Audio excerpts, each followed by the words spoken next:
இப்போ நம்ம குயிக்காக பன்னீர் கறி பண்ணிடலாம். ஒரு ஸ்பூன் பட்டர் போட்டுக்கோங்க. அதில் கொஞ்சம் ஜீரகம்,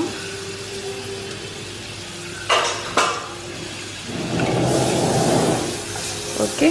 அதுக்கப்புறம் இதில் வெங்காயம் போட்டுடலாம்.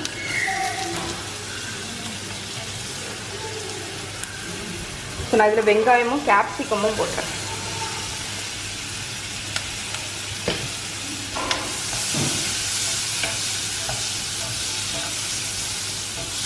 ஸோ இது ஒரு 2 நிமிஷம் போல் நல்லா வதங்கட்டும்.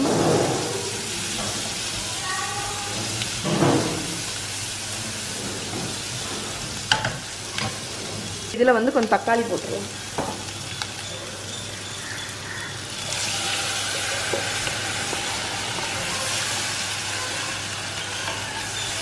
ஸோ இது நல்லா குக் ஆகட்டும்.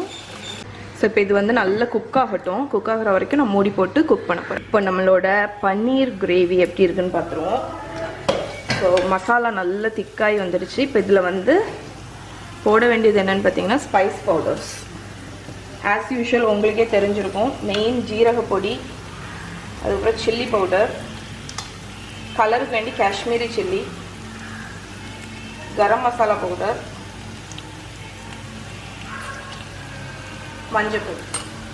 இதுதான் வந்து நம்மளோட இந்தியன் ஸ்பைசஸ். ஸோ எல்லாமே ஆட் பண்ணியாச்சு. இதை நல்லா மிக்ஸ் பண்ணி விட்டுருங்க.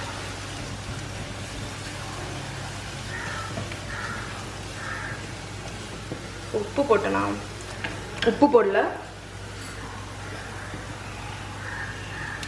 ஸோ உப்பு போட்டுருங்க.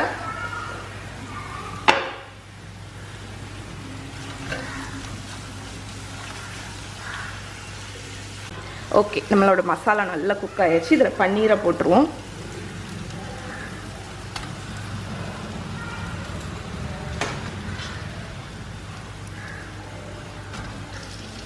ஸோ பன்னீர் போட்டுட்டு ரொம்ப கிண்டக்கூடாது. அதனால தான் நான் தண்ணி ஊற்றிட்டு ஜென்டலாக மிக்ஸ் பண்ணி விட்டுருவேன். ஓகே, தண்ணி நான் வந்து எவ்வளோ தண்ணி தேவையோ, இது வந்து கிரேவியாக தான் இருக்கும். ஏன்னா சப்பாத்திக்கு வந்து இது சைட் டிஷ். ஸோ தண்ணி வந்து எவ்வளோ தேவையோ ஊற்றியாச்சு. இப்போ மூடி போட்டு ஒரு கொதி வரட்டும். இப்போ நான் அடுப்பை லோ பண்ணிவிட்டு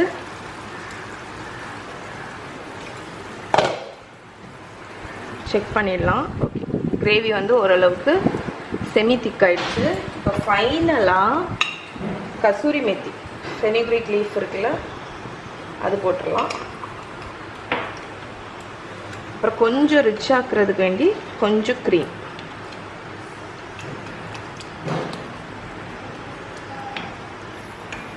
அதுக்கப்புறம் கொத்தமல்லி கீரை.